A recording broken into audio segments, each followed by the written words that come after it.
In this lecture, we will address very important point, that is 7 testing principles. So let's start with the first principle. The first principle says that testing shows the presence of defect, not their absence. Let's break this down. The first point is testing can show that defects are present. So when we carry out testing and find a defect, then we know that there is a problem with the software. So testing can show the presence of defect. The second point is that testing cannot prove that there is no defects. Just because you have not found a defect does not mean that there are no defects in the software. So testing cannot prove absence of defect. And the final point is that testing reduces the probability of undiscovered defects. So let's try to understand this point with an example. Suppose you have 20 defects in a software, and when you perform testing, you found 5 defects out of it. So you had 20 defects and you found 5 defects. The remaining defects in the software are 15. So this is why we say that testing can show that defects are present. We found 5, so we know for very sure that 5 defects are there in the software. But we cannot prove that there are no defects in the software. We found 5 out of 20 defects, but there are 15 left and that we don't know about. So we cannot prove that there are no defects in the software. And finally, testing reduces the probability of undiscovered defect. And how does this happen?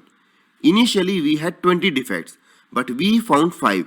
So only 15 are left out. So we had reduced the number of defects in the customer's product. So this is how first principle works. Now let's move to the second principle. Principle 2 states that exhaustive testing is impossible. Please remember this point. Exhaustive testing is impossible. The first point to understand about this is testing everything is not feasible. Just because we have a software does not mean that we have to test every bit of it. The second point is whenever we do testing, it has to depend on risk analysis. What is the risk of that particular system? Depending upon that, we have to see what kind of testing is required. Then we have to focus on the different testing techniques and what are the priorities of different features. We cannot just test everything. We need to prioritize certain parts based on how important they are. And the final point is to focus on test effort. When we are testing a feature, we need to know how much effort is required. This is why exhaustive testing is impossible. Testing requires a certain amount of effort, and that is why testing everything is not feasible. And let's try to understand this with the help of an example. Say, a customer requirement is the following. LED shall glow when speed is between 15 and 90 km per hour. One way of testing this requirement is to do a boundary value analysis. For this test, we have taken 6 values. On one hand we have 14, 15, 16, and on the other hand we have 89, 90 and 91. So when we do the testing, the LED shall not glow at 14 and 15 and on the other hand at 90 and 91. It should only work for 16 and 89. So only by using 6 values we can test the software and say whether it meets the customer requirement or not.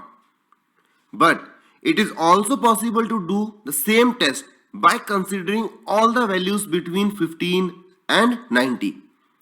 But that will consume a lot of time and effort. And by using a boundary value analysis, we serve our purpose. That means that it is not necessary to take all the values between 15 and 90. And that is the reason we say that testing each and everything is not feasible. But the important point over here which we need to understand is if the sufficient amount of time and effort is given, it is possible to test everything, but it is impractical. So this line is very important. Sometimes it is possible to test all the scenarios, but it is not practical to do so because of the time and effort involved in it. So this is all about second principle. Let's look at the third principle of testing now. Principle 3 states that early testing saves time and money. Let's break this down.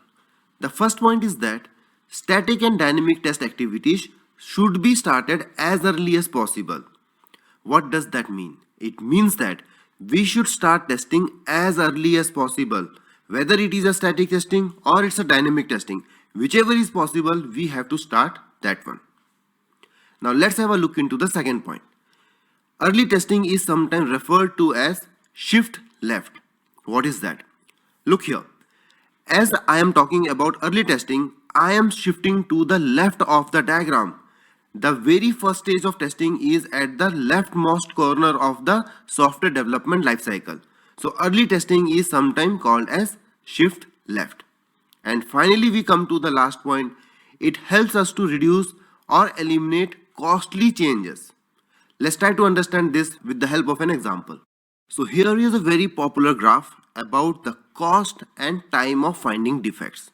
As you can see, in the requirement stage, the cost of locating a defect is at the lowest.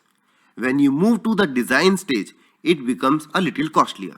Then, as you move to the build stage and then to the test stage, it gets more and more expensive.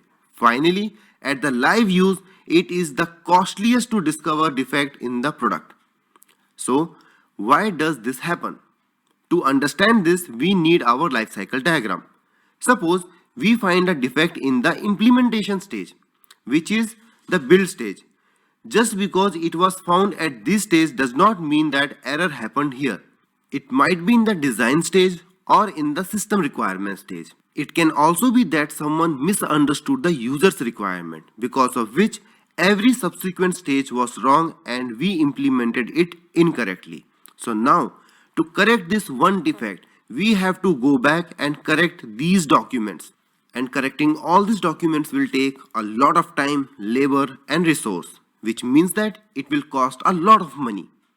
And that is why Principle 3 states, perform testing as early as possible.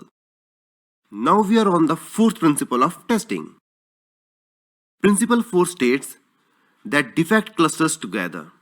To understand this, let's start with the first point. Sometimes a small number of modules can contain most of the defects. And point number 2 is, those defects can be responsible for most of the operational failures. Though these are only few modules, the defect present in them can cause operational failures. What is operational failure? It is when the product is in use and fail to perform according to the expectation. So, if we can identify the modules or the part of the software that contain this defect, this will help us to reduce or eliminate costly changes. If we find them during testing, then they don't crop up during the live use and we can save the expenses on correcting them. So that's the fourth principle, to identify the modules where most of the defects are clustered together. Now we are on the fifth principle of testing. Principle 5 states, beware of pesticide paradox. What does this mean? Let's find out. Point number 1. The same test no longer finds defect. During testing, if you have already found a defect in a code, then it is unlikely that you will find a defect again.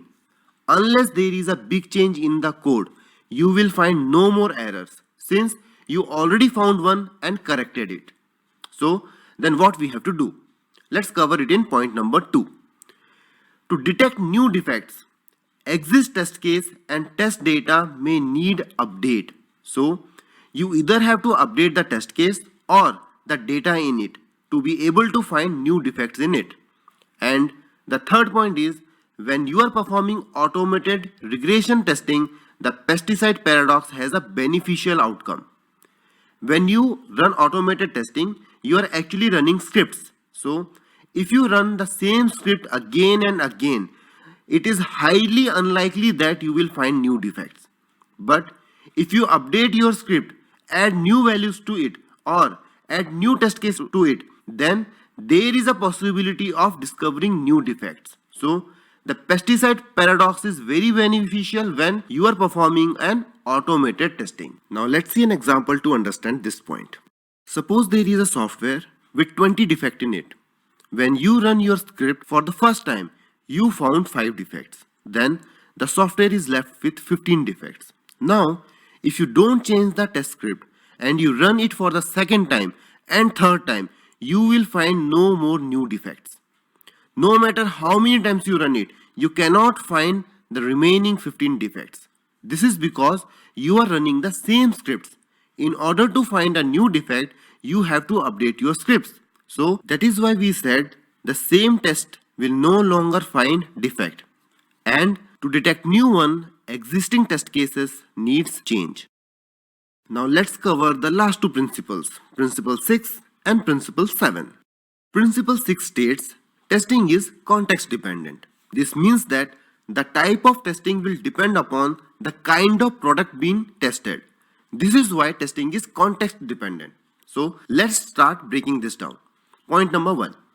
Safety critical industry control software is tested differently from an e-commerce mobile app. So a mobile application and a safety critical software will be tested differently. We cannot use the same process for both the applications. Point number 2. Testing in an agile project is done differently than testing in a sequential development model. Our method of testing in the agile project is completely different from how we test in a sequential development model. And the final point is about the e-commerce. So as we already discussed in point number 1, e-commerce project is tested completely different from the mobile application or from a safety critical application. And that is why Principle 6 emphasizes that testing is context dependent. Principle 7 states that absence of error is a fallacy. If you remember, we have already covered this in Principle 1 and 2. Let's deconstruct that. Point number 1. In an organization, it is expected that tester can run all possible tests and find all possible defects. This expectation is completely wrong. We cannot run all possible tests and we cannot find all the possible defects. Point number 2 says Principle 2 and Principle 1 respectively tells us that this is impossible. If you recall, Principle 2 states the exhaustive testing is impossible, and 1 says that we cannot find all the bugs in the system. So we can claim to have found a bug, but we cannot claim that there is no defect left in the software. Further, it is a fallacy. So this is an incorrect belief that tester can find all the mistakes that exist in the software. Our final point is thoroughly testing all specified requirements and fixing all defects found could still produce a system that is difficult to use. Even if we do everything, there can still be environmental condition, unfound defect, or other factors that can cause the product to fail, and it's not in our hand. So this is why we cannot say that there are no error left in the software. If someone claims that, then it is a mistaken belief.